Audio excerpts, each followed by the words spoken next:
Israel প্রধানমন্ত্রী Benjamin নেতানিয়াহুর দুর্নীতির অভিযোগ ক্ষমা করে দিতে ইসরায়েলি প্রেসিডেন্টের প্রতি আবারও আহ্বান জানিয়েছেন ডোনাল্ড ট্রাম্প।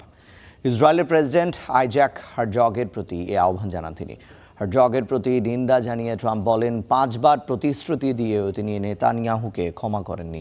ট্রাম্প বলেন, যুদ্ধে মনোযোগ দেওয়ার জন্য নেতানিয়াহুকে ক্ষমা করে দেওয়া উচিত, যাতে ইরান যুদ্ধ ছাড়া অন্য কিছু নিয়ে নেতানিয়াহুকে ভাবতে না হয়।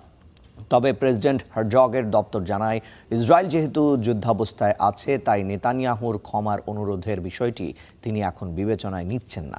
সেই সাথে ইসরায়েল আইনের শাসন মেনে চলতে দৃঢ় সংকল্পবদ্ধ বলেও জানান তিনি।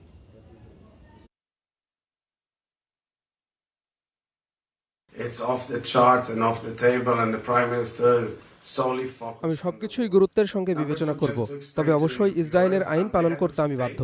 অবশ্যই সব বিষয়ে আলোচনার টেবিলে আছে, তবে তা ইসরায়েলের আইন অনুযায়ী করতে হবে।